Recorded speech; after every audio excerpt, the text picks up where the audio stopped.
மக்கள் தொலைக்காட்சியின் மகத்தான நேயர்களே, ஆகச் சிறந்த நிகழ்ச்சிகளை, அண்மை செய்திகளை விரைவாய் கண்டுகளிக்க அதிஉன்னத வாய்ப்பு. செறிவூட்டப்பட்ட தொழில்நுட்பம் கொண்ட மக்கள் தொலைக்காட்சியின் செயலியை ஆண்ட்ராய்டு பயன்பாட்டாளர்கள் கூகுள் பிளே ஸ்டோரில் இருந்து தரவிறக்கம் செய்யுங்கள். தரமான தமிழ் நிகழ்ச்சிகளை தங்கு தடை ஏதுமின்றி இலவசமாய் கண்டுகளியுங்கள்.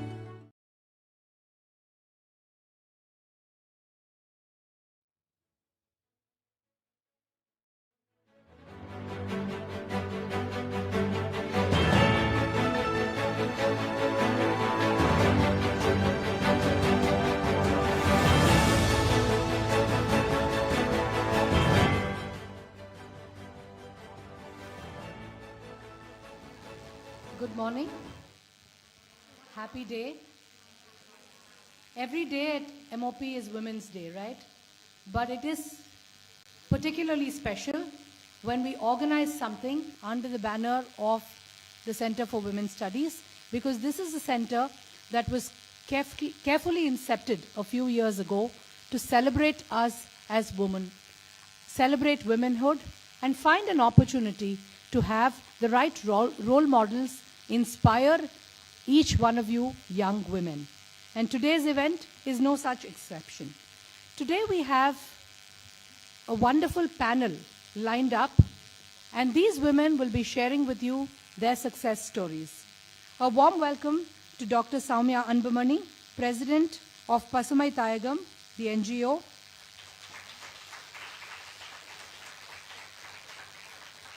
Ms. Shantini, Assistant Professor of JNN Institute of Engineering.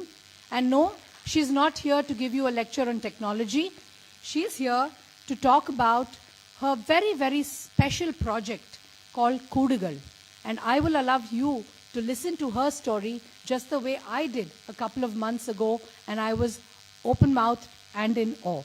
We will also be joined very shortly by Dr. Priya Abraham. I don't know how many of you saw that series, The Vaccine Woman. How many of you saw it? And do you remember the role that was essayed by Deepthi Naval, the protagonist in the movie? You're going to see the person whom the character was based on. The lady who is really the vaccine woman, she will be joining us. She's on her way from Vellore. I think she's stuck in traffic. In a few minutes, she will be here. And I would like to also welcome Dr. Sudha and her team, comprising of Ms. Harini and Ms. Rukaya, and the Department of Sociology, for putting together this wonderful panel of women who are going to inspire you. A little bit about the banner under which this project is going to be held, or this event is being conducted.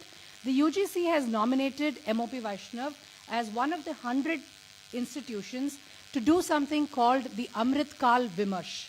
And under the Amrit Kal Vimarsh, we are going to be spearheading events which talk about VIKSIT BHARAT, which is Prime Minister Modi's pet project.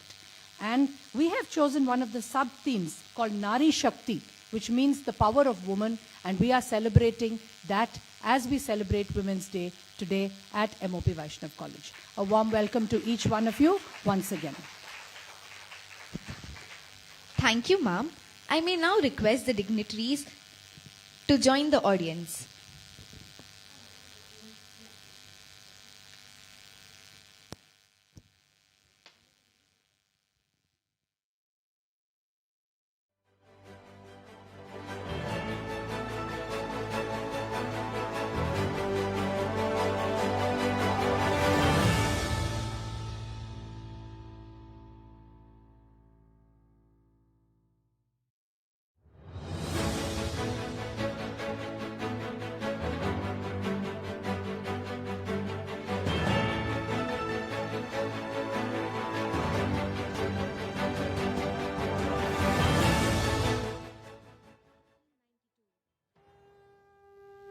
M.O.P. Vaishnav College for Women was born through the confluence of the visions of two trusts, namely the Diwan Bahadur Shri M.O. Parthasarathi Iyengar Charities and Shri Vallabhacharya Vidya Sabha, motivated by the cause of social transformation.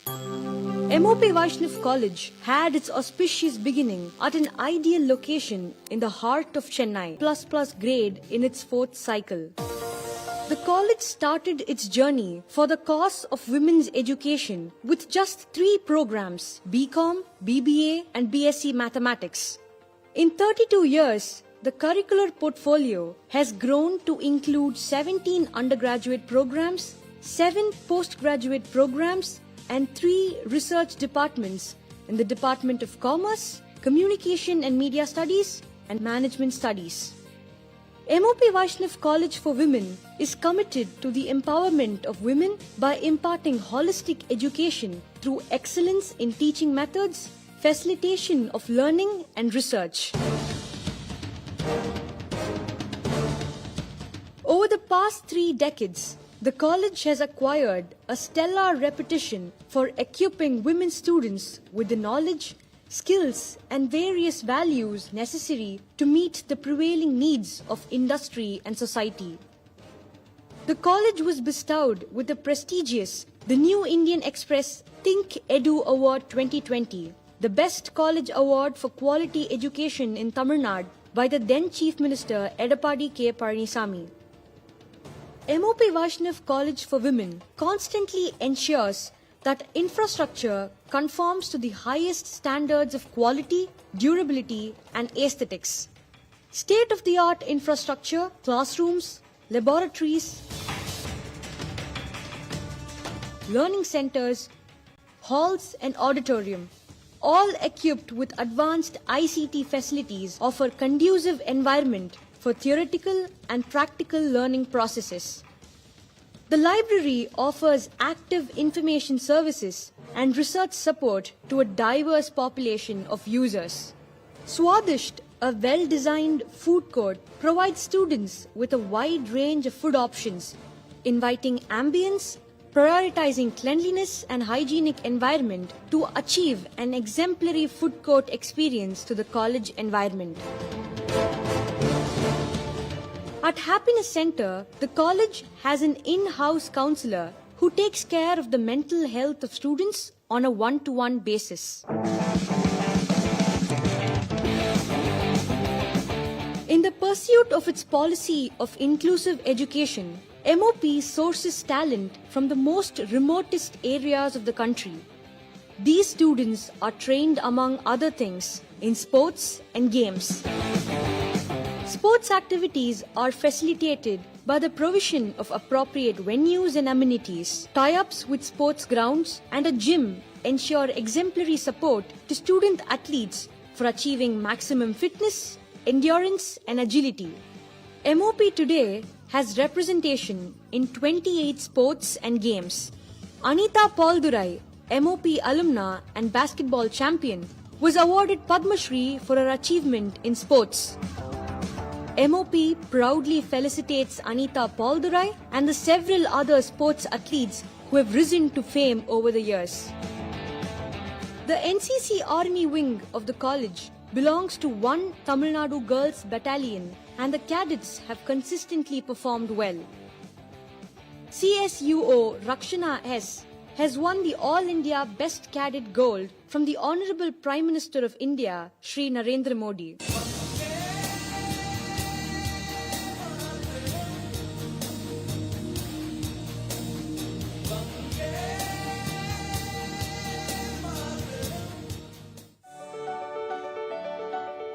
Entrepreneurship being our institutional distinctiveness, M.O.P. Bazaar is organized every year to hone the entrepreneurial skills of students.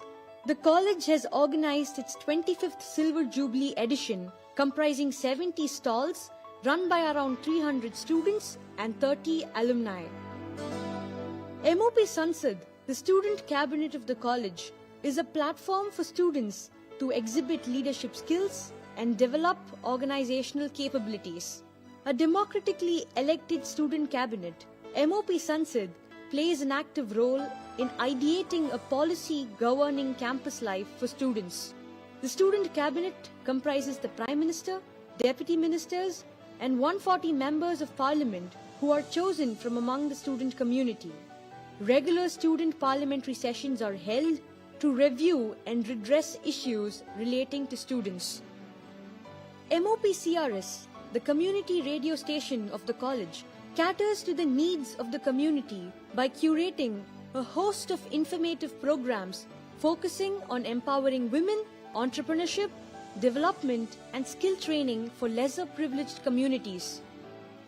M.O.P. CRS is a recipient of national awards twice for its community projects. M.O.P. thus creates an atmosphere in which students with widely varying interests and backgrounds are constantly crossing paths and gives all students an exceptional opportunity to expand their educational and social horizons and thereby excel in their chosen field of empowerment with the blessings of Lord Ganesha and Lord Hanuman.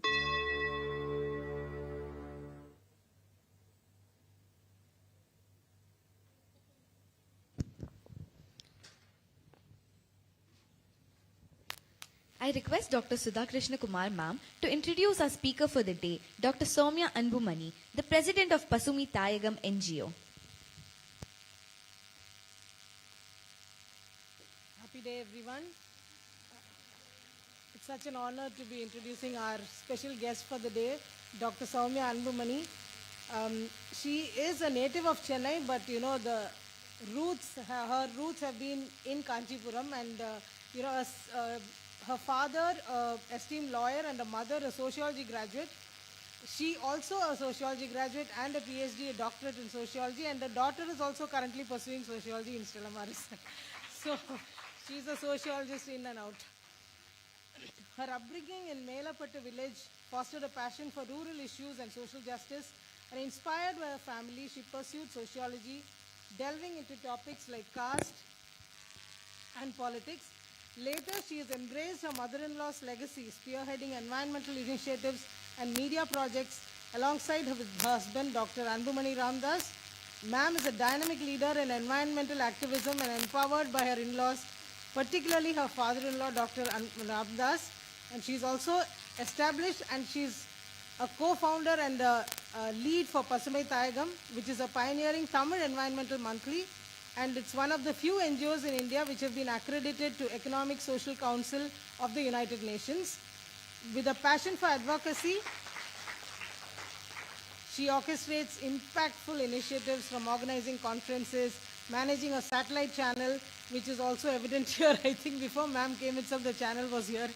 Ma'am's dedication to family, community and societal progress shines brightly, making her all a beacon of inspiration for all of us. Welcome, ma'am. We are honored to have you with us today.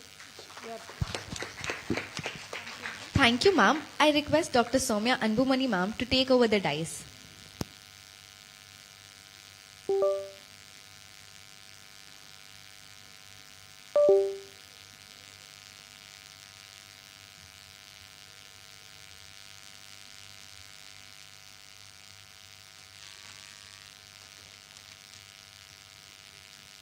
Good morning everyone. Happy day. அனைவருக்கும் காலை வணக்கம். இனிய சர்வதேச மகளிர் தின நல்வாழ்த்துக்கள். I am so happy to be here and seeing such cheerful faces. I am really happy to be here, and thank you Dr. Sudha for giving me this opportunity to address the students. I am happy to share the dais with Dr. Shantini and Dr. Priya Abraham ma'am. And I'm especially my special thanks to the principal, Dr. Archana also, for her warm welcome. I had really, girls, you wouldn't believe, I had a beautiful speech with positive note prepared to address you all, but yesterday was a paralyzing day for me. For all of us, I would say. I know you would have all heard about the Pondicherry 9-year-old girl, Aarti's incident, and the mind fully went blank after that. You can't even think anything after that. What are we doing? I don't know. Really, அதாவது அவ்வளோ குமுறலாக இருக்குது, மனசு கஷ்டமாக இருக்குது, கேட்கவே முடியல. Nobody seems to help us. And imagine the victim's age is coming down and the perpetrator's age is also coming down. They're just 16-year-old boys or 9-year-old child or 6-year-old girl. I mean, it's a dangerous pattern, and we have to address it very fast. இப்போ நம்ம நாட்டில் பார்த்திங்கன்னா ஒரு நீதித்துறையோ காவல்துறையோ இன்னும் வேகமாக செயல்படணும். The judicial system has to have more compassion, and the medical system has to have more compassion towards the victim, and the police system also have to have more compassion and respect towards the victim. So these things, who is going to save us? Namle da, we have to fend for ourselves. I think one sincere advice to you girls is please learn martial arts or learn self-defense techniques. Every school, every college, every household, please allow our children, or let the girls learn something self-defense technique. Eda kandipa kattukitte aavano, because we have to fight for ourselves. We have to fight to save at least other children. We have to do it for ourselves. And so please do that. Martial arts ஏதோ ஒன்று கற்றுக்கோங்க. ஏன்னா எத்தனை யோகா கற்றுக்குறோமோ, எவ்வளோ dance கற்றுக்குறோமோ, எவ்வளோ பாட்டு கற்றுக்குறோமோ, அதே சமயம் தற்காப்பு கலையும் கற்றுக்கணும். I think most of you will understand Tamil also. So தற்காப்பு கலையும் கற்றுக்கோங்க, ரொம்ப ரொம்ப முக்கியமோ. We all have the right to roam around in the street without the fear of someone following us. We should enjoy the night air alone, without the fear of somebody following that lonely girl who is walking on the street. Naduratri avaye ponan yarum kekka kudadu. We have the right to do it. We have to enjoy the walking. We have to enjoy walking in the dark alley or in the dark parking lot. Ana bayinda nadakrom. What right do we have? But actually pathina, after seeing the beautiful video and all, I want to share this. We are very fortunate that we are born in India, because we have adu kuripaga South India, we have great education system. We have the right, நம்ம என்ன படிக்கணும்னு நினைக்கிறோமோ அதை படிக்கிறோம். What we want to study, we study. இல்லையா? என்ன படிக்கணும்னு ஆசைப்படுறோமோ அதை நம்மளால படிக்க முடியுது. Right to education, equality to education is there for us. And equality to employment. We don't have to get anyone's permission to work anywhere. Unlike many countries, they have to get an NOC or a permission letter from the men folk from their household, like father or brother or husband. They have to give a letter saying, this is my daughter or my wife can work somewhere. But andala நம்ம ஊர்ல கிடையவே கிடையாது. We have every right to study or every right to employment. And we have every right to live alone also. In some of the African countries, even some girl is living alone without a family, she will be taxed. It was still there. She will be levied a tax on her because she has to live alone. Now our tax katnuma government. What madness is this? And you all know about a fight for the Malala, that the ponnu, for படிக்கிறதுக்கு தான். இன்னைக்கு ஆப்கானிஸ்தான்ல படிப்பு கிடையாது பசங்களுக்கு. Girl children are refused the right to study. At least we are very fortunate. And அதே போல not only studyயோ எம்ப்ளாய்மெண்ட்டோ மற்றது மட்டும் இல்லாம right to vote. We are very fortunate that universal suffrage is for all of us. We are the first, I would say in like 1920, before independence, women had the right to vote first in Travancore, South India தான். அதுக்கப்புறம் 21ல I think it is Madras presidency and Bombay both gave rights for the women to vote. Only that time it was like not every woman could vote. Whoever had some property, like அவங்க பேர்ல சொத்து இருந்தாதான் those women could vote. But அந்த condition இப்ப இருந்தா only 15% of Tamil Nadu women could vote, because of though we are 50% of the population, the land or property rights for any women is just under 2%. In Tamil Nadu it is better, it is 15%. South Indian states, our sisters from North India, it is only 9% of the women have some property in their names. So, but our government, the day we became a republic nation, 26th of January 1950, every woman, whether she is educated, whether she has property in her name, wherever she was, a rural, urban, everyone could vote. Even a progressive nation like United States of America, after 144 years of their forming of a nation, they gave rights for the women to vote. அது ரொம்ப லேட்டா 1920ல தான். அவங்கெல்லாம் 1800s civil வார்லாம் முடிஞ்சு ஒரு நேஷனாவே form ஆயிட்டாங்க. ஆனா voting rights for women were given after 144 years of forming a nation. But as a nation, the day one, we had the right to vote. Such a progressive nation we are. அந்த equality, அந்த voting rights. And அதே போல தான் the property rights. When we are talking about the property, but who stand for her land, and there is a project. It's a worldwide project. A woman should have some land in her name. Some part of the land வந்து ஒரு மகளிருக்கு நில உரிமை இருக்கிறதுன்றதுக்காகவே ஒரு project இருக்குது, stand for her லேண்ட்னு சொல்லிட்டு. அந்த property rights பார்த்தீங்கன்னா இந்தியாவை பொறுத்த வரைக்கும் முன்னாடி கிடையாது. லைக் அந்த சக்சஷன் ஆக்ட் அதெல்லாம் இருந்தது. ஆனால் பை 19 ஆரம்பிச்சாங்க. 2003, 2005, 2008 and 2020 வரைக்கும் இப்போ வரைக்கும் ரூலிங் வந்து supreme court has given that every woman has equal property right in her family, whether it is from mother's அதாவது தாய் வழி வந்த சொத்து, mother's property, or from her father's property, தந்தை வழி சொத்து இல்ல பரம்பரை சொத்து சொல்வாங்க, hereditary எதுவா இருந்தாலும் son and the daughter have equal rights. And you know what is the beauty? இது வந்து 2020ல தான் சுப்ரீம் கோர்ட் சொல்லுச்சு. ஆனா our state, Tamil Nadu, was the pioneer state to give equal property rights to girls in 1989. இது ஒரு பெரிய விஷயம். அப்ப வந்து the former CM, அப்போ அன்றைய முதல்வராக இருந்த டாக்டர் கலைஞர் அவர்கள் வந்து இந்த உரிமையை வந்து கொடுக்குறாங்க. இப்ப தமிழ்நாட்டில் இருக்கு.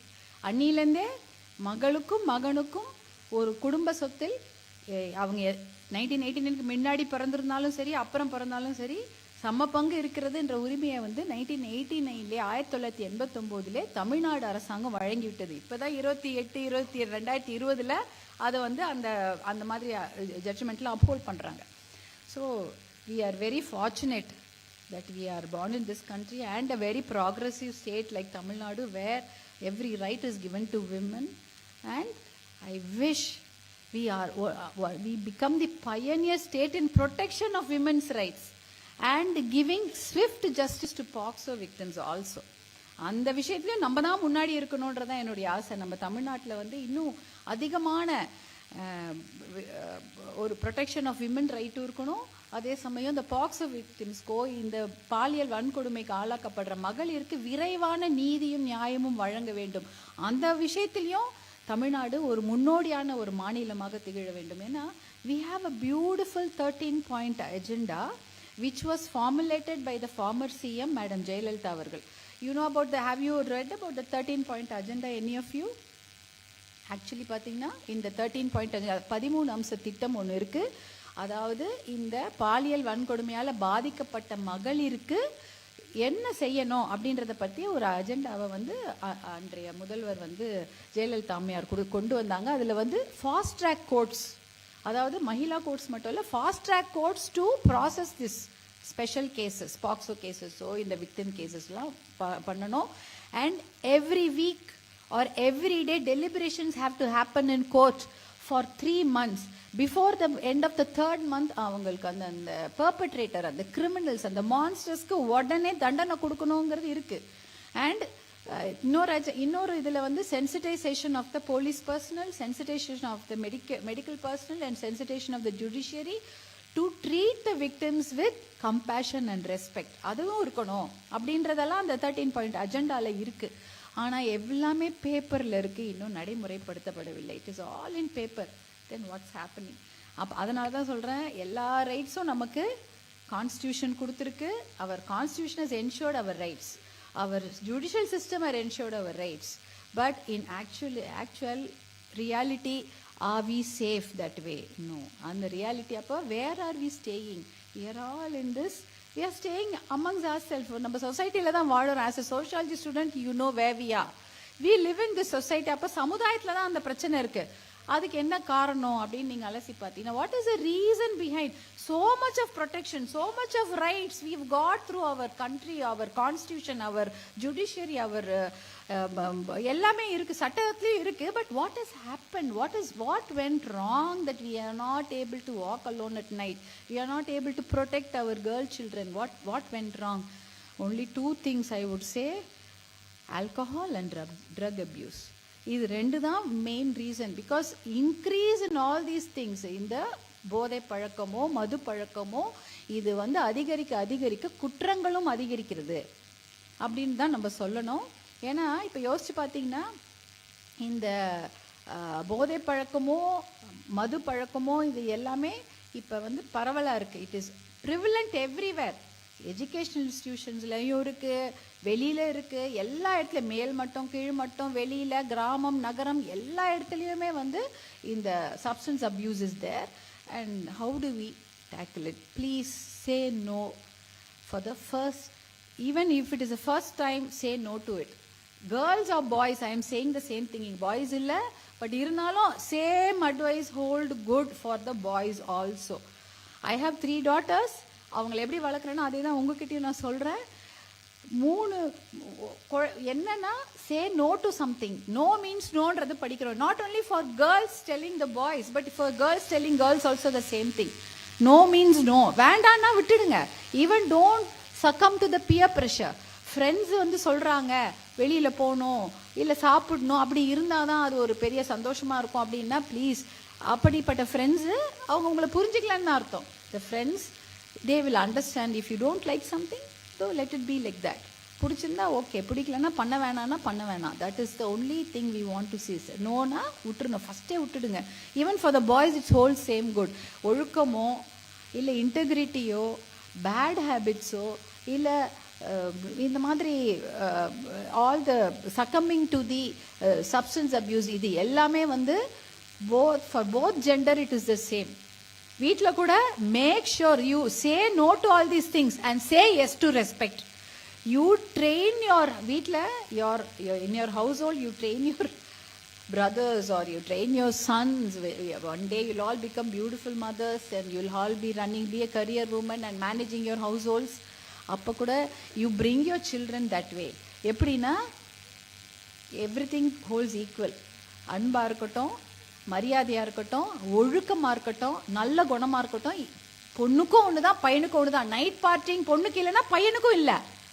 என்னத்துக்கு நைட்டில் போய் பார்ட்டி பண்ணணும்? வேணாம், தேவை கிடையாது. இப்போ இந்த பசங்கள்லாம் ஒழுங்காக வீட்டில் உட்காந்து அக்கா தங்கச்சியோட டிவி பார்த்துன்னு இருந்தாங்கன்னா இந்த பிரச்சனையே வந்திருக்காது. கும்பலாக போய் உட்காந்து இருக்கிறதோட, அதுவும் தனியாக போக துப்பு இல்லாமல், தனியாக போக தைரியம் இல்லாமல் கும்பலாக போய் ஒரு பேக் ஆஃப் ஃபுல்ஸ் மாதிரி போய் பண்ணிட்டு வராங்கன்னா what sort of monsters they are. அதனால வந்து ஸோ எல்லாருக்கும் ஒன்று தான். இது நான் அது மாதிரி சொல்கிறதே ஒன்று தான். எல்லா 2 ஜெண்டருக்கும் எல்லாமே ஒன்று ஒழுங்காக சொல்லி தான் வளர்க்கணும். Be a kind person, good boy. எங்கள் வீட்டிலலாம் நான் வந்து என்னுடைய கிராண்ட்சன் கிட்ட வந்து எல்லாரும் ரவுடி மாதிரி இருக்கும். ரவுடின்னு சொல்கிறது ரொம்ப சந்தோஷமாக நினச்சிக்கிறாங்க. ஏன் அது இட்ஸ் வெரி பேட் கொனடேஷன். ஐயோ செம்ம ரவுடி, பயங்கரமான ரவுடி அப்படின்வாங்க. ஏன்னா குழந்தைங்கள வந்து அப்படி சொல்லி பழகிட்டாங்க. அது ஒரு பெரிய ப்ளஸ் பாயிண்ட் மாதிரி இல்லை. Be a kind boy, good பாய்ன்னு சொல்லி வளர்க்கணும்.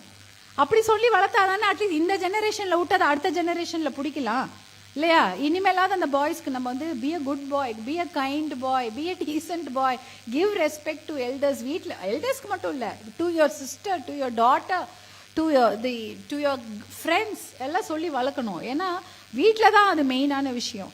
And so these 2 things I think I want to share with you. Like say no to the bad habits and say yes to respect and kindness. அதுதான் மெயினான thing. And one more thing is use technology very very very wisely. Will you let strangers into your homes? நான் இப்போ கேட்குற நிறைய பேர் problem என்னென்னா, அந்த இன்ஸ்டாலேயோ என் டாட்டர்ஸும் இன்ஸ்டாவில் இருக்காங்க, ஃபேஸ்புக்கில் இருக்காங்க, நானே கூட தான் இருக்கிறேன். ஆனால் what you put in that, please don't share all your feelings.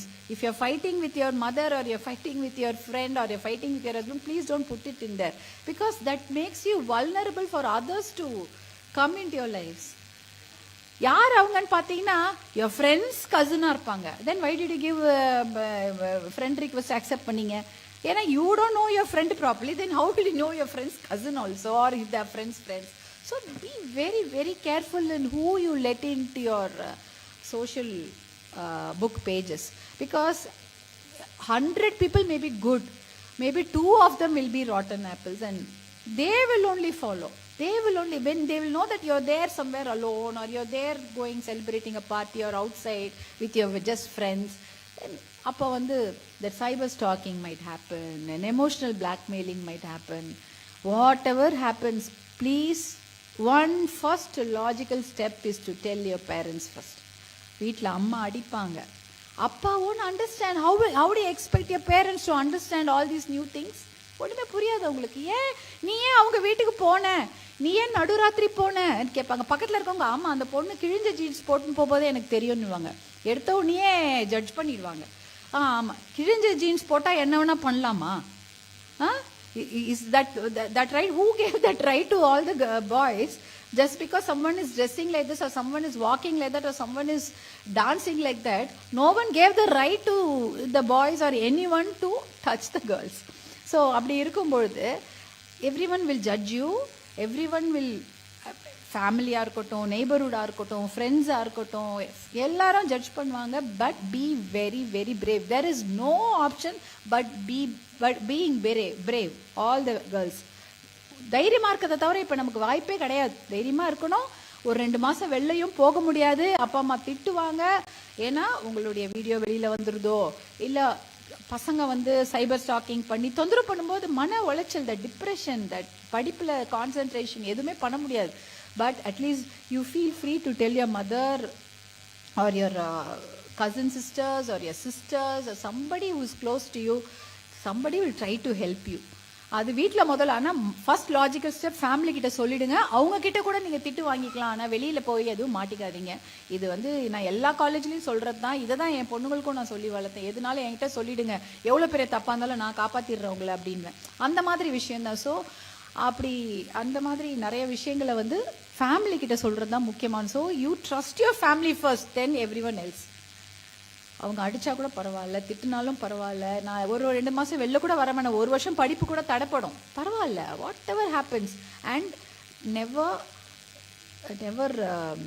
எப்படி சொல்கிறது, never forsake your friends.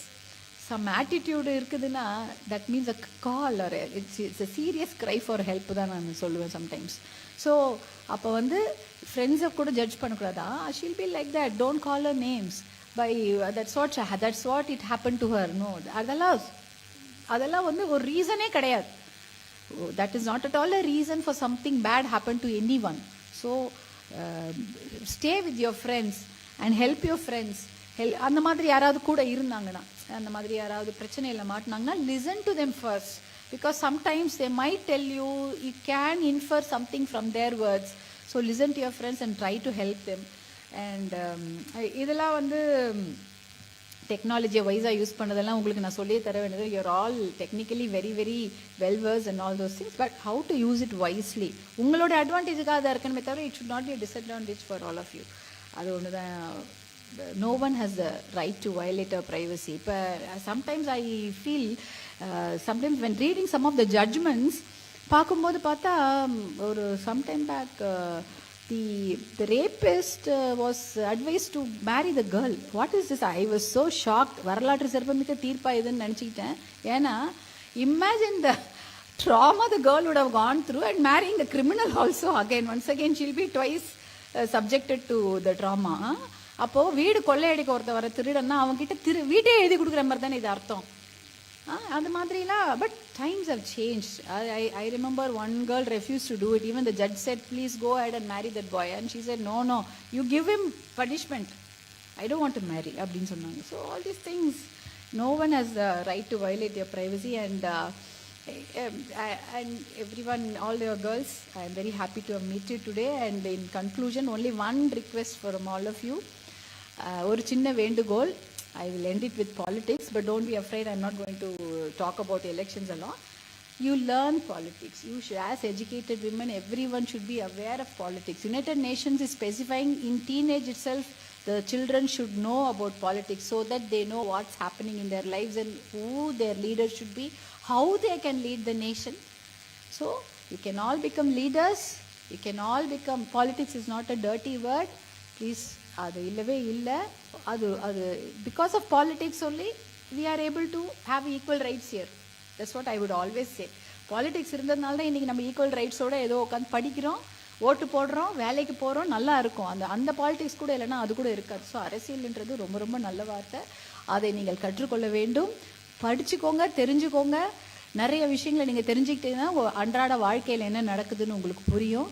So learn, knowledge is power, learn well and live well, and we have definitely valid reason to celebrate our International Women's Day today, and all the rest of the 364 days also would be Women's Day if you all, if you all know something and hope we have better laws and better future and good laws and good children. That we should ensure. Future of our children is in our hands. So make sure we bring up girls and boys to be kind, good, and brave children. And thank you for giving me this opportunity to address you girls. And happy Women's Day. Thank you. Thank you, ma'am, for your enlightening speech and the valuable insights you have shared with us. We are truly honored to have had you as our guest today, ma'am. Thank you.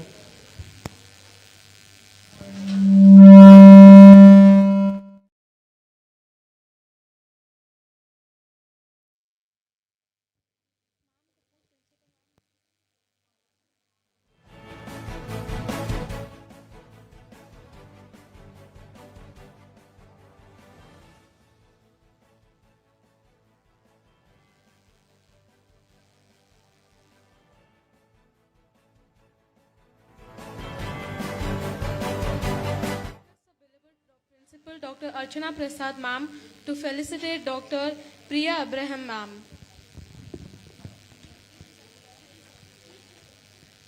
We at M.O.P Vaishnav College for Women believe that every occasion should commemorate a good cause that can be cherished for a lifetime. On this special occasion, as a symbol of our association, we are planting a tree in Tamil Nadu in the name of our esteemed guest. The memento has a QR code which can be scanned in order to track the tree online. Big changes begin with these small steps, one at a time. Ms. Shantini D has specially got a handmade sustainable nameplate that is without the use of plastic for the other esteemed dignitaries.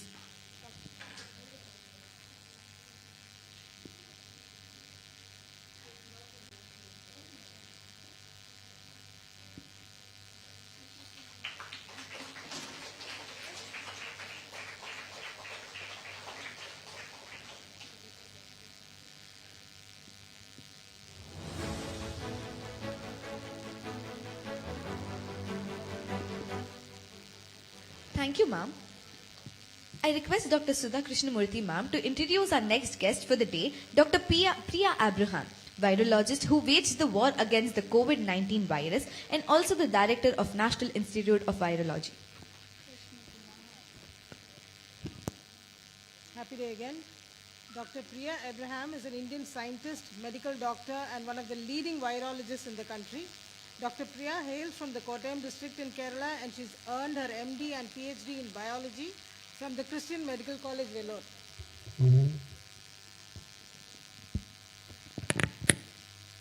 Dr. Priya Abraham's contributions to virology and her pivotal role in India's response to the COVID-19 pandemic are truly remarkable.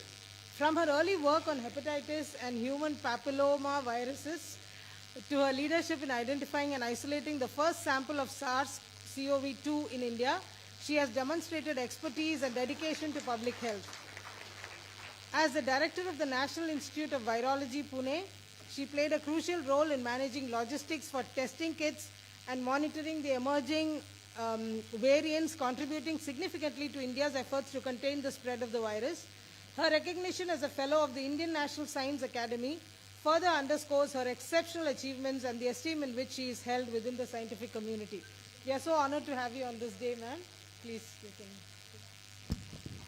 Thank you, ma'am. I request ma'am to take over the dais.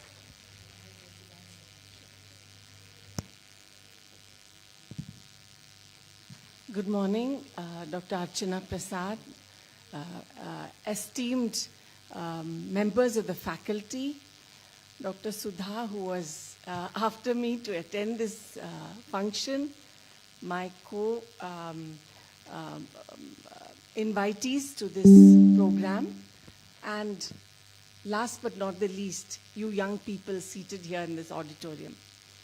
So I just want, before I start talking about the journey that and the war we waged, I would just like to echo some sentiments about what it is to try and stay safe in this world. One, I believe, is this starts from the family. From the time we rear our children, I think as you are going to be future moms and dads, you must inculcate equality among both genders. I'm very proud to say I have just one son. He's a neurosurgeon. He's married to a pediatrician, and he makes coffee for his wife every morning. Unfailingly. He's the most devoted husband. I think I didn't know what I did right, but I am so proud to see his devotion for my daughter-in-law. It shows clearly that he respects her and loves her. And that starts very early in life. I remember when he was a college student, I told him, don't play around with girls. You like somebody, bring her home. We would also like to meet her, but don't play around with girls. Of course, he took that very seriously. So within a few years' time, 2 years' time, he went for a college festival, and he came and told me, Amma, do you know Merin? I said, yeah, I teach in a medical college. So now I've left the National Institute of Virology. So I said, yes, I know, she's the batch of 2012. So he told me, Amma, I like her. And that was it. And that's the woman he married, I think 6.5 years later after he completed his training as a neurosurgeon. So that transparency we have to inculcate early in life. The communication channel should be kept open between you young people, your parents, or your older siblings, or your cousins. If you're not feeling good, share it. If you're feeling good, share it. Have that openness and that ability to discuss good things and bad things with somebody whom you trust and you hold dear. That will help you take away a lot of the stresses that this world brings for us. I have been traveling as a professional, I almost sound like a dinosaur, but for almost 37 years alone. Okay, and I travel abroad, I travel in the country, to small towns, big towns. And one mantra I have used is, dress, behave in a way that doesn't attract attention. This is my personal walk in life. And if, for instance, a simple tool, in our days when we were young, we traveled a lot by train, not by flight so much. Flights were not. So I remember a senior of mine, she went to the washroom in the train. It was a long distance train. Little later in the evening, she went into the washroom. A man forced himself into the washroom with her. Luckily, she was a well-built girl. She was able to overcome that and come out. So always tell young girls, if you're going to the washroom on a train or going to some place which is away from the main crowd, inform one person, I'm just going. So they know that you have stepped out and they expect you to come back in a reasonable period of time. These are basic, sensible strategies that we need to take. Hold your head proud. As the previous speaker said, hold your head high and be proud of yourself, self-confident of yourself, but use certain common sense strategies so that you should have antennae at your back and in front. Be aware of your surroundings. Don't be so absorbed in your in your cell phone that you don't know which kind of setting you are in. You should be aware of your surroundings. And these things have helped me a lot and I travel most of the time alone. And that has helped me a lot in these many years. So these are a few words of advice. And I'm going to take you on another journey.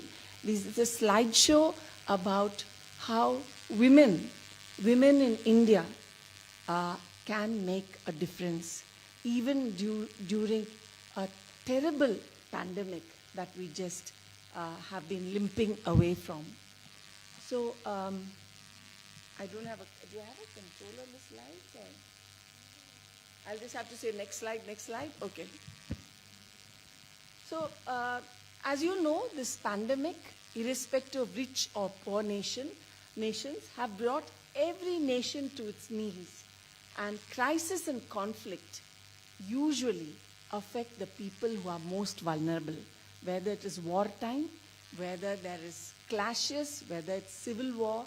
It always affects the people who are more vulnerable, and they are probably most likely to be women. 7 countries during the pandemic did exceptionally well, and I've listed the countries there. And do you know what was the commonality there? They were all, can I use that laptop? I'll really fly with that. I won't be troubling you.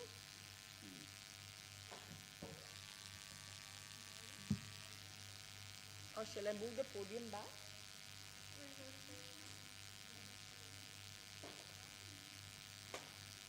Sorry? No, the thing is, some of my slides are animated, so every time I'll have to say, no, press, next. So that.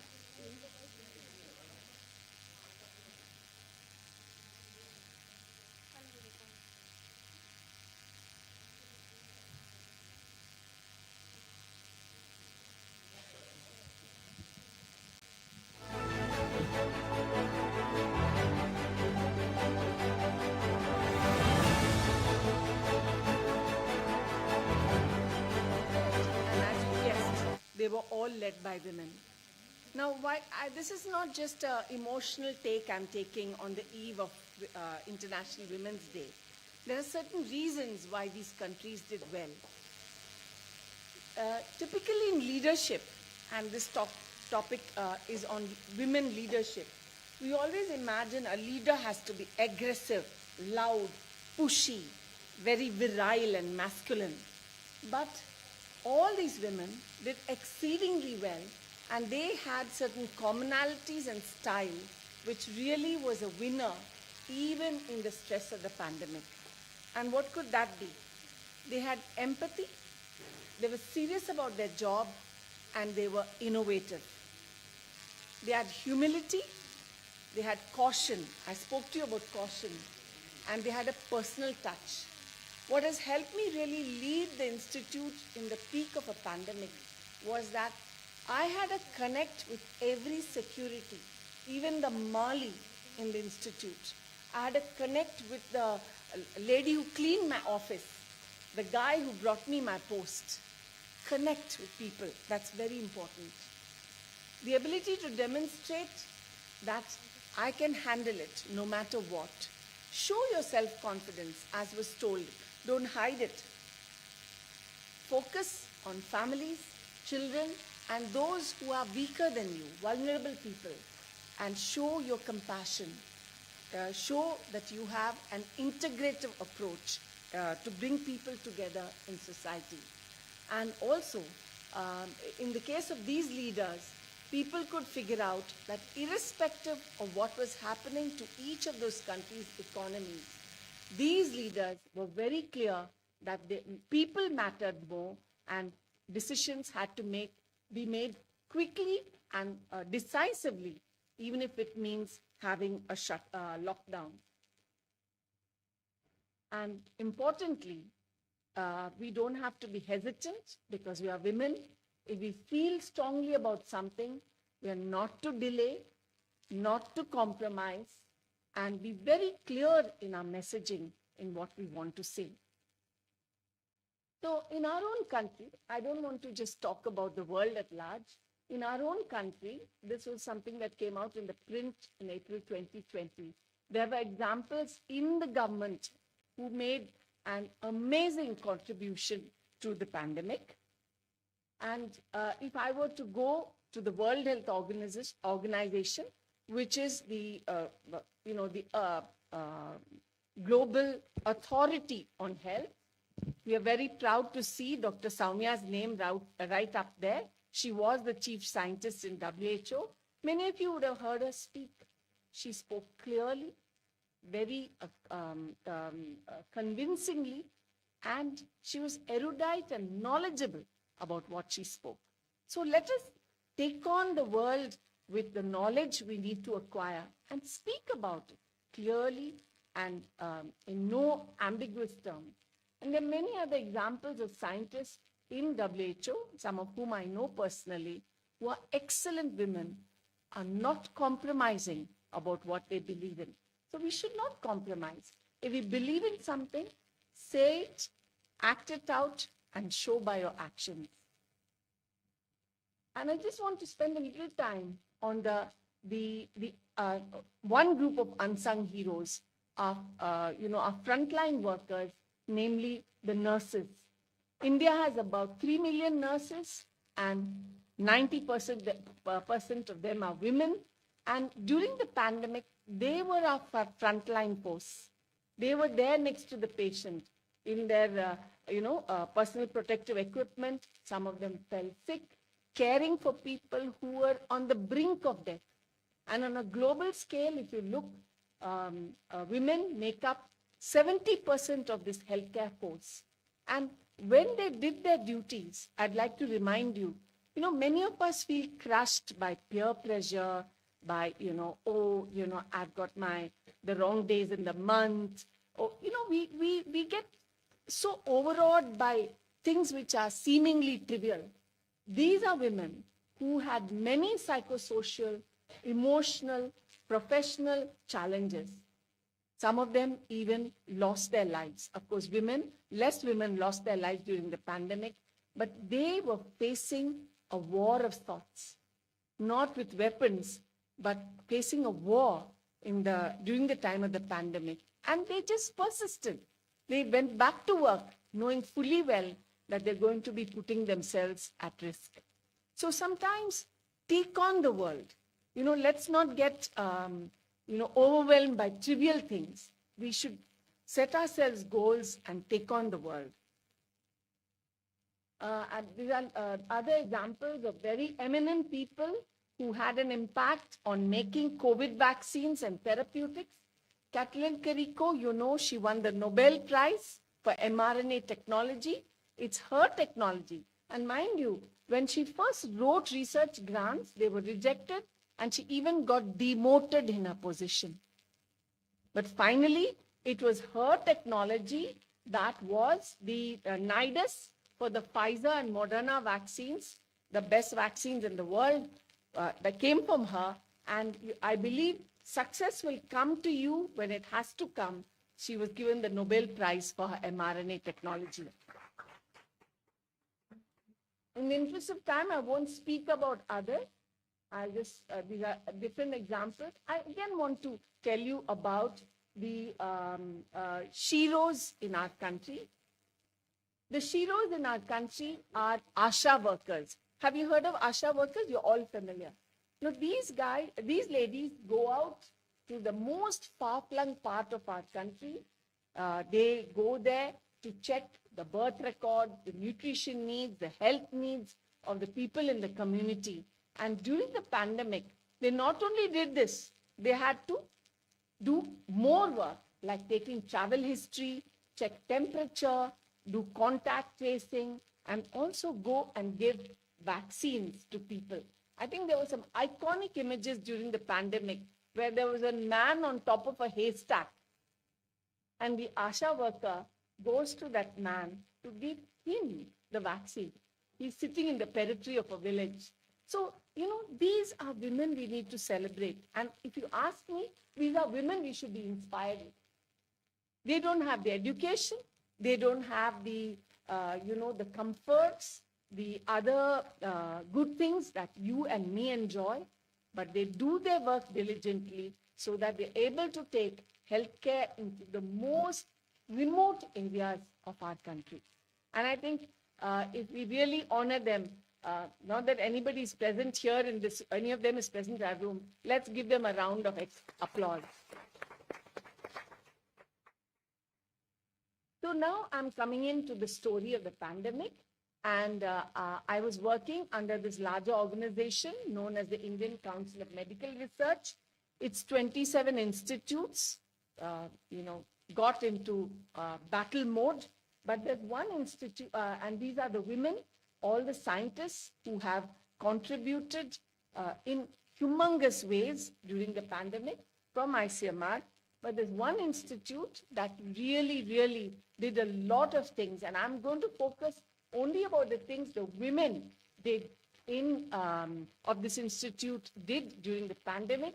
And as I'm highlighting for you, 60% of this institute's workforce were women. So we started with reporting the first cases of SARS, the virus. It's called SARS-CoV-2. And, when I announced it, all hell broke loose. The media was at our door. I had to hire extra security to keep the media out of the institute. But we were able to equip bit by bit many government labs, because I was then in the government setup, and we had to equip small labs in the country to do this so-called RT-PCR. You've all heard about RT-PCR. So we scaled up from 13 labs to 107 labs in the network, right up to 3,000 labs. Okay? Bit by bit, and you will see names of all the people who helped me. Dr. Vaishav, Mrs. Veena Vipat, and Mrs. Sheetal Kadam. These are three women who helped in making this testing possible. We not only sent out reagents to labs across the country, we trained them online. Very few people we could train physically because the lockdown was on. But we perfected that art of training them online, troubleshooting with them online, encouraging them online so they could all do RT-PCR. Our country is an extremely populous country. So the demand is much more than one Germany or one United Kingdom. They are like one of our states, maybe smaller than one of our states in terms of population. So you can imagine we are a conglomeration of countries, so to say. So the need is humongous. And whether it was rain or shine, of course there are men also who help, they would sanitize the containers. We were the only lab in the country for 2 months that was doing the testing. So the containers would come into the lab, be opened, and testing would be done. You can see in this image a lot of women who did the RT-PCR. They are in their protective gear. And even when it came to reporting, I had to institute a 3-hour shift, because once you do the test, if you don't report it, it has no meaning, right? So we had a 3-hour shift. You can see some of my colleagues looked extremely sleepy there, but they had to do their job. And that's what the job of a leader is. Be empathetic, but also be firm and assertive. Yes, it's tough for you, but the job demands I'm in the office late at night, you to be in your labs late at night, because that's what we have to do in the face of a pandemic. Again, people who helped with a lot of the making of reagents were Dr. Deepti Parashar, Dr. Shilpa Tomar. Those who put together all the reagents did a quality check. You can see that's actually Dr. Malika Lavanya, Dr. Rupali there with a male colleague. And very importantly, I told you, when we believe in something, we should aim for the stars. So we were sending out reagents to every nook and corner of the country. But when you send RT-PCR reactions, don't we have to check quality? It should not be some, substandard reagents that we send to the rest of the country. So we, by volition, that means of our own choice, we asked WHO to check our quality, and we got 100% score.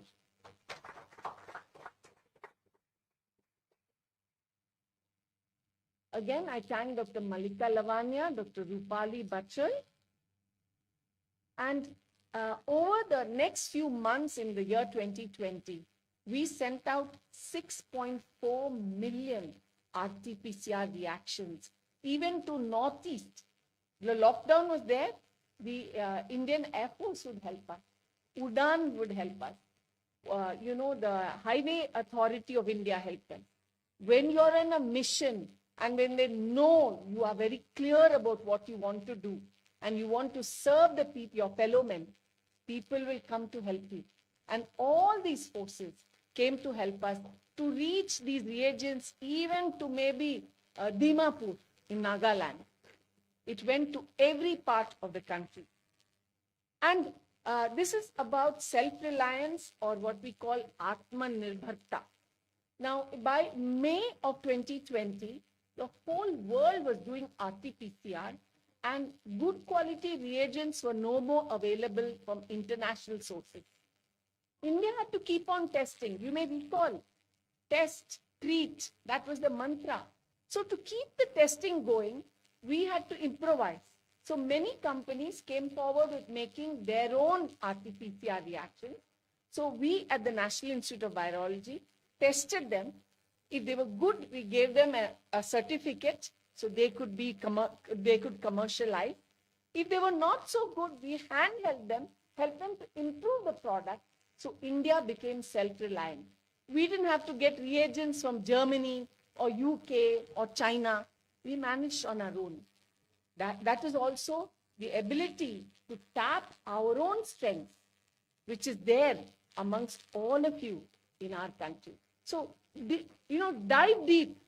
You have the potential, you have the capacity, you have the talent, and it is about tapping your own potential.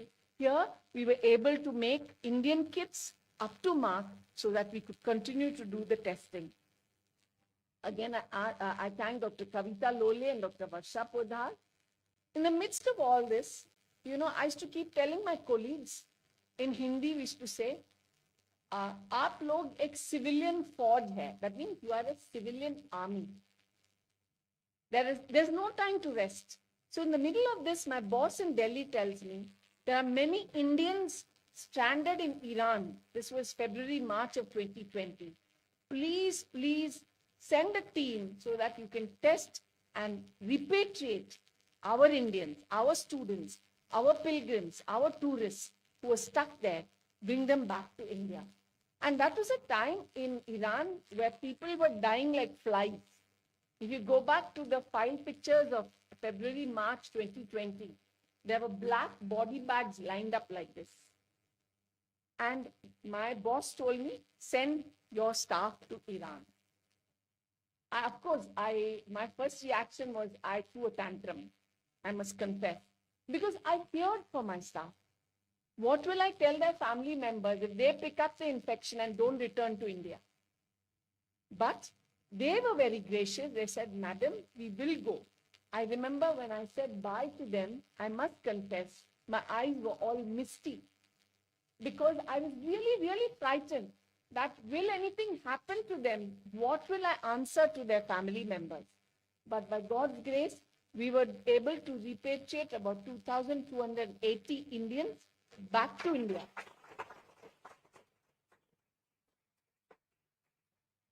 We also rescued Indians who were stuck on the Diamond Princess cruise ship near the Japanese seacoast. Also Indians stuck in Italy. So we would keep testing these people, and if they were negative, they were kept in quarantine for a little time and then able to join their families.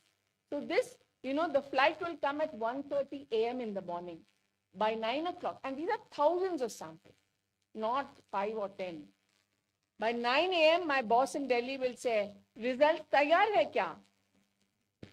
And you are working round the clock, fatigued, but I was there with him. A leader always leads from the front.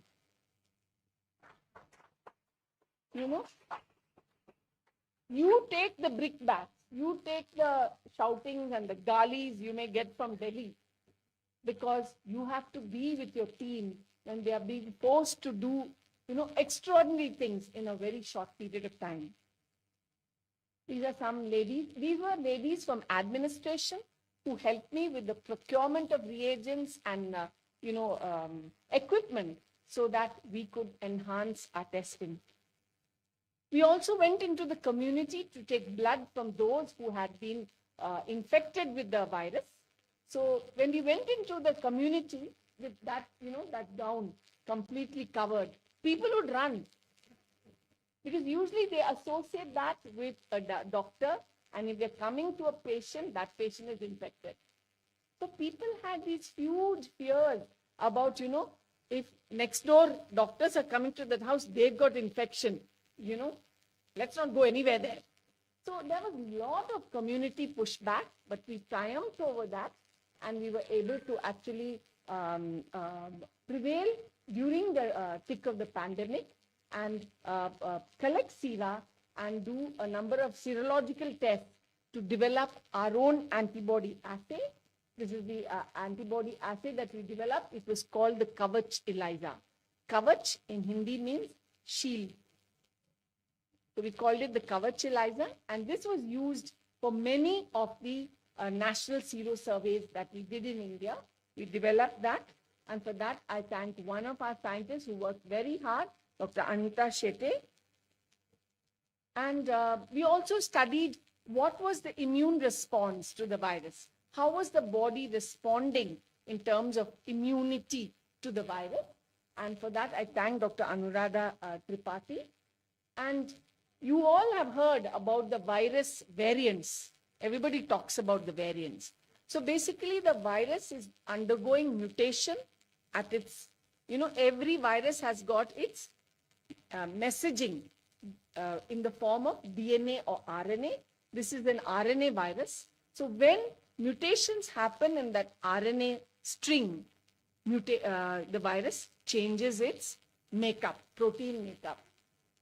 So we were doing what this feather structure you see are all individual spokes of those feather is actually individual sequences. So these were early sequences got from the world, and we were probably the 7th country in the world to put out our genetic sequences of the first strains that came into India, as highlighted by those blue arrows. Again, I thank Dr. Sarah Cherin and Dr. Pragya Yadav for this effort. In the middle of that, again, I got another. Make a video teaching people how to do COVID testing and about biosafety practices. So again, we went on that trip. One of my colleagues, Dr. Jayati Mulik, she made a video, a training video, educative video, so that labs who had never done RT-PCR could look at the video, see what are the safety practices you needed to observe, so that while testing those samples, people who are doing the testing should not get infected, right? So she very nicely helped me with making that video. We also, this virus, if you're infected, what happens is if I'm infected, after a period of time, we actually pass it through our GI tract. It goes out in the stool and it gets into the sewage water. You know how our Indian sewage is? It's never treated sewage. So if you could sample the sewage water, you would know. Suppose it's coming from, that sewage pipeline is coming from one basti or one locality in the city. You know that there are COVID cases from if you sample that pipeline. So this is called environmental testing. And these are two young technicians, boys, doing it in Mumbai, where they screened for the virus in all these manholes and sewers. I thank them. And this was spearheaded by two lady scientists, Dr. Deepa Sharma and Dr. Madhu Mohanty.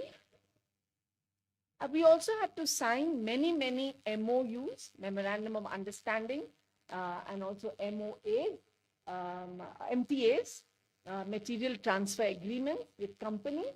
And again, I thank Dr. Rajalakshmi Vishwanathan, who helped me with the formulating. So she would make a draft of the MOUs and the Material Transfer Agreement. I would vet it, to actually write it in its first draft takes a lot of time. But she helped me for all those MOUs and MTAs, making my job easy. And then there were people, who came with creams, ointments, lotions, saying, this has got anti-corona activity. Please test it. We tested over 100 compounds. Only 22 showed some promise. There was one man, he boasted that he came from IIT. He came into my office, a very pompous man. He came with a tag, like the tags you have around your neck. And at the end of it was a sachet. He said, this sachet, has got a certain powder. If you hold it like this, corona won't come. Okay. And I was at the end of my tether.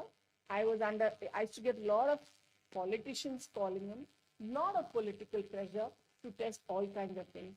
I told him, the Prime Minister tells me I'm not going to test it.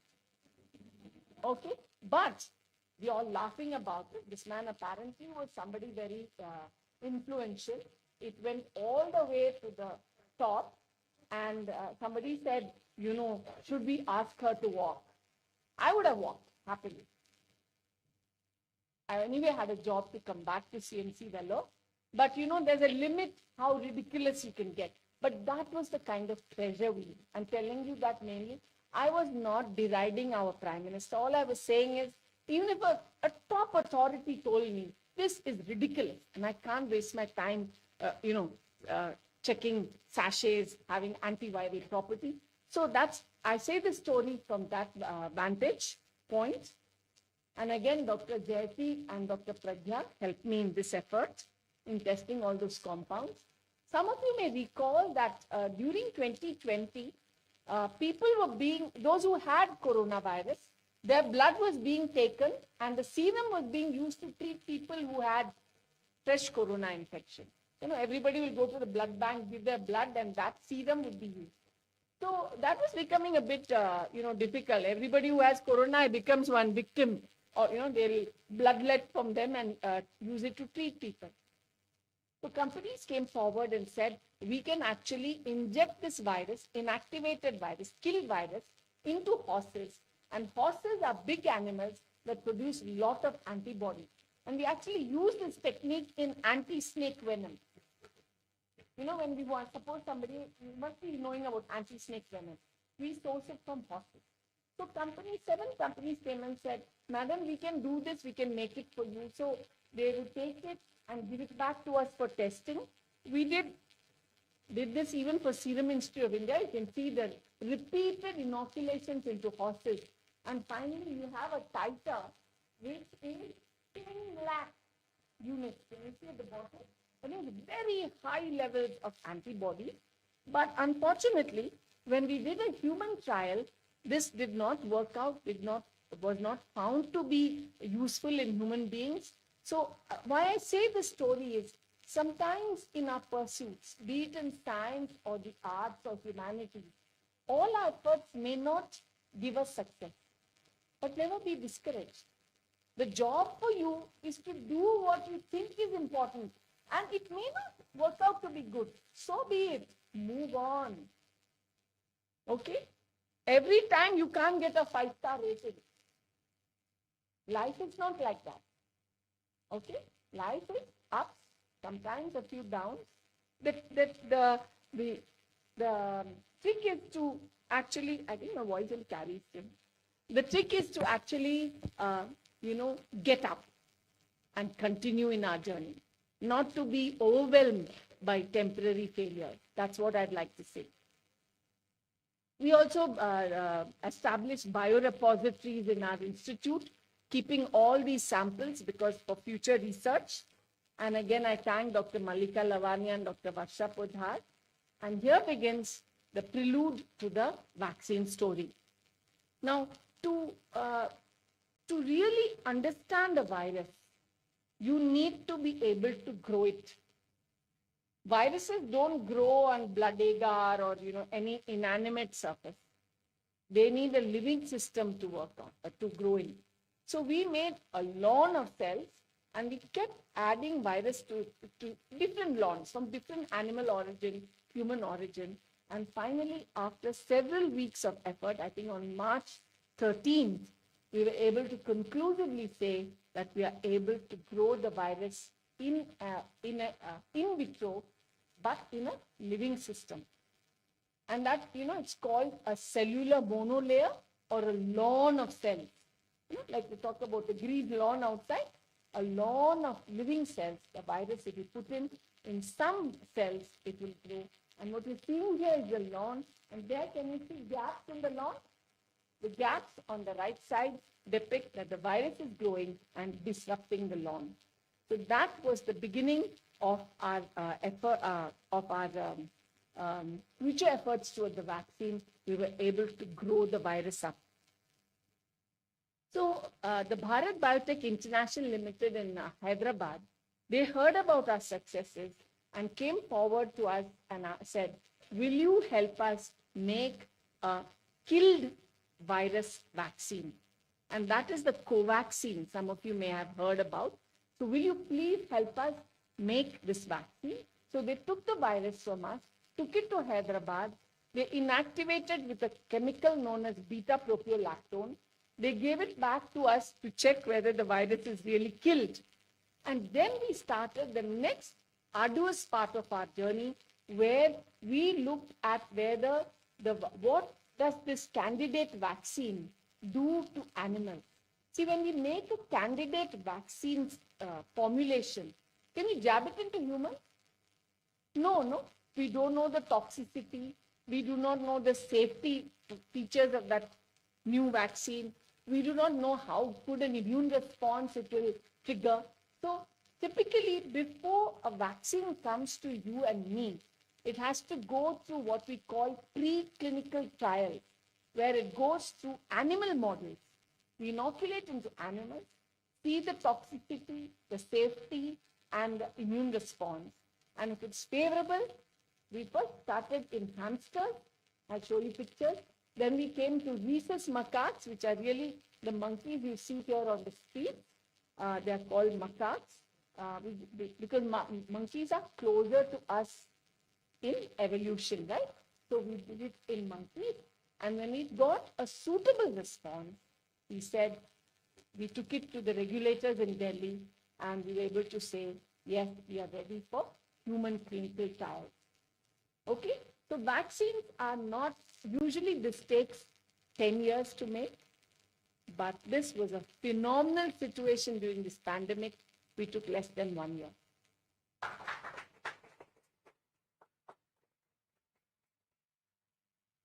So this is the cute hamster. If any of you have seen pictures, very cute little animal, where we gave different formulations of the vaccine. The top one is what we call a placebo or a dummy. Dummy is, we don't give vaccine, we just give saline, phosphate buffered saline. So that is the control animal. And then we give different formulations of the vaccine, where we tweak the amount of a killed virus with a chemical known as an adjuvant, which boosts the immune response. And so we had 3 other formulations of vaccine. So we gave it, to the hamster, and at the end of 7 days, we had to take fluids from different parts of the body, including the lung tissues. And what we saw is, in the left of your screen is the placebo or the control animal, and in insect B, C, and D are the animals who received different formulations of vaccine. You can see the placebo lung looks swollen, red blotchy marks on it, because it did not have the protection of the vaccine. The other hamsters had protection of the vaccine, so the lungs look a little more healthy. You agree with me, or you have to use your imagination? Can you see that? So insect A looks more unhealthy than insect B, C, and D. Now, to get these hamsters, we had to get it from an institute in Hyderabad, and they had to get animal ethics approval, CPCSA's approval, road transport authorities approval, because they were crossing the border from Telangana to Maharashtra, including Aadhaar card of the driver, Aadhaar card of the accompanying person, Aadhaar card of the person who's receiving. It was, like a high-sea transfer, like in the movies, you see, these smugglers. We were not smuggling, but, it was a big deal to get even some hamsters, these little animals, to our institute from the state of Telangana. And I was in Maharashtra. And yes, we triumphed over all that. And the toughest was to get the monkeys. Now, you and me know, if we want monkeys, to view monkeys, we need to go to railway station, go to a mela, go to a temple, or any other place of worship. They're all there. Why? Because we are all there, we are all eating chana, we are having ice cream, we are having cotton candy, and these guys are always hanging around because they have food. But during the lockdown, who is there? Nobody is there. So the monkeys also were not getting the food they wanted. So they receded into the forest, deep into the forest. So when my veterinary scientist colleagues left the institute and said, Madam, hum 2 दिन के बाद आ जाएंगे. That means we will come back after 2 days. They came back after 21 days. We took the permission of the conservator of forest. We did all what we were supposed to do. And my boss in Delhi was very supportive in getting even the permissions from Delhi.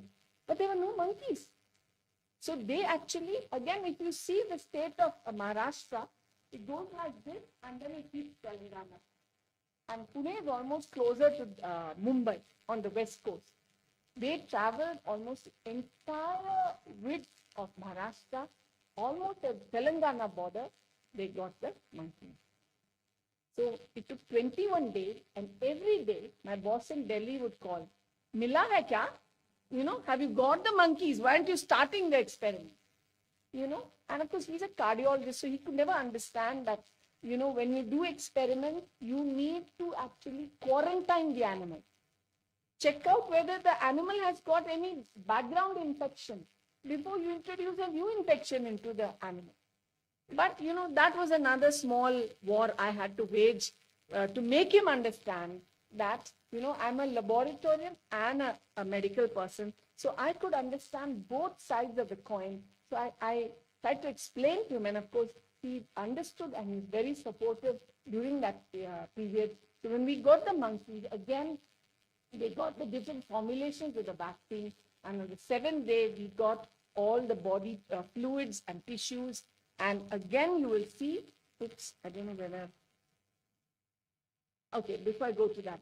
This is the man this is in our biosafety level 4. Can you see how he's there? He's looking all ballooned out. This is a very high security lab where the whole lab is under negative pressure. Why negative pressure? I mean, nothing from the lab should escape out. It will suck everything in. But the man is under positive pressure. He's in a ventilated suit so that no secretion, no virus can come towards him. It's hitting the rim of his suit. So that's why he's looking at this. It's actually a ventilated suit. So he gets his own oxygen through a pipe supply. And he's handling one of our monkeys, who's not a very good monkey there. He's quite aggressive fellow there. And when we harvested the organ, we again, in set A is the placebo, the control animal. And you can see it looks very blotchy and diseased. The other lung looks quite healthy, the vaccinated animal. Now, in the midst of all that, another war that I had to wage were the animal activists. They all told me, why are you injecting the virus, the vaccine into animals? Why can't you give it to humans straight away? So I had to wage that as well. That's another story. And then we also helped with many other vaccines. Covishield, when it came into India, we helped Serum Institute of India with immunogenicity studies. The first DNA COVID vaccine made by Zydus Cadila, we did the monkey experiments with them. And Sputnik, we looked at immunogenicity and so on. And when Prime Minister Modi came to Pune, I was asked to go and receive him. And he was very appreciative of what a government institute could do in the face of the pandemic.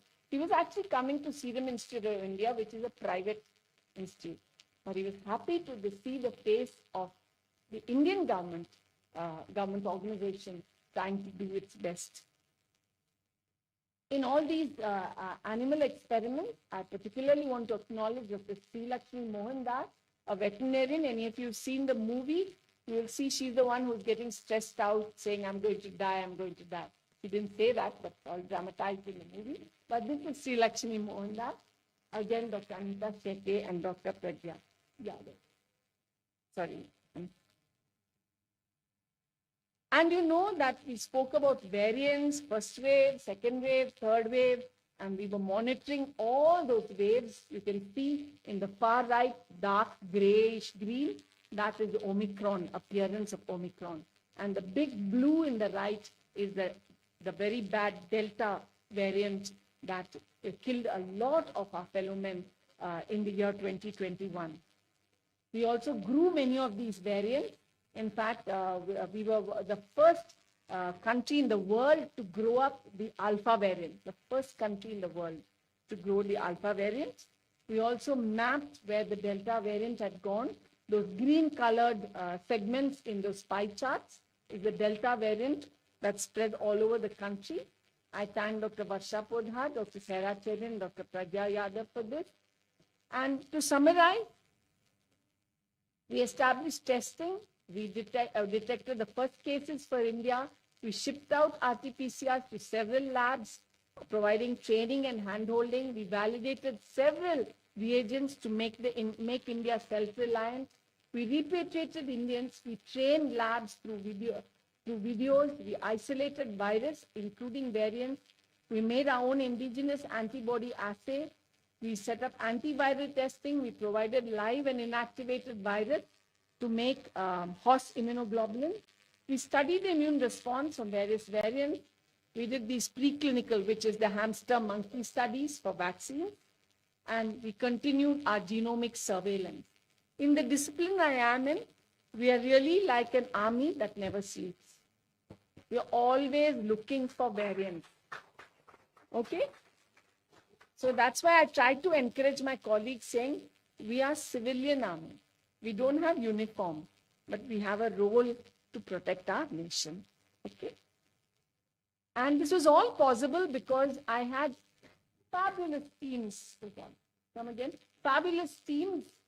Each of those were teams headed by different scientists in the institute. They helped me on different verticals. And this is all about delegating responsibility to people. The first thing we must understand is one person cannot do everything.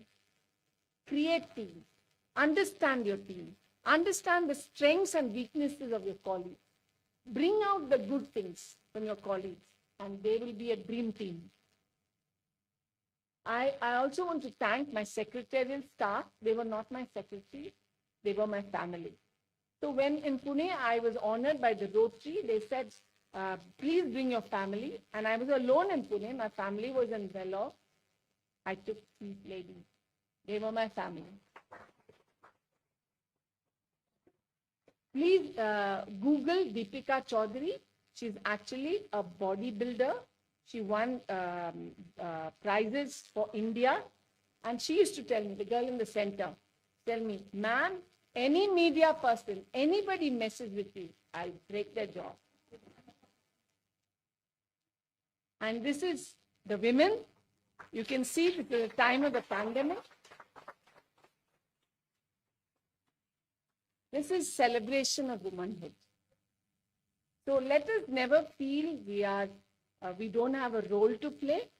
We can be as powerful as men in our own inimitable style. Men have their own strengths. They do it in a different way. Women do it in a different way. I believe in equality. I'm not a feminist.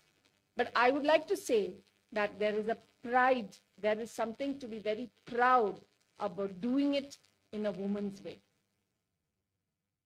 And finally, this pandemic has been about men and women from different walks of life, be it people who work like ASHA workers, or they were the biggest people heading WHO or CDC. But women came from civilian and military backgrounds, worked so hard against all odds. And important thing is, not all of them got visibility, yet they plodded on. Many lost their jobs. Many had to stretch between work and home. Actually, the pandemic, one downside of the pandemic was there was a lot of domestic violence. That is the ugly side of the pandemic. They braved all that. And they braved health challenges. And they still triumphed. That's what's important to remember. And with that, thank you. These are the two institutes where I worked in Pune. And the far right is the high containment lab where we did those dangerous experiments. And I salute my colleagues who stood with me in during the pandemic. Thank you.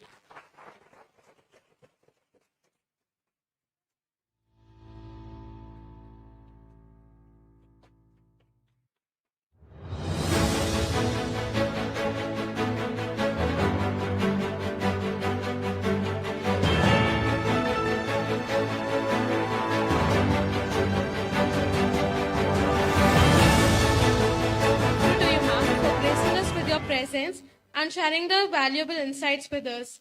We are truly honored to have had you as our guest today.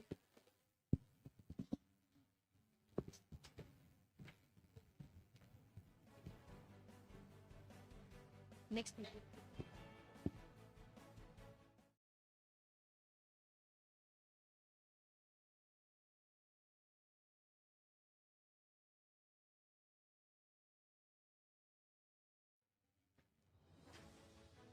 I request the students to be seated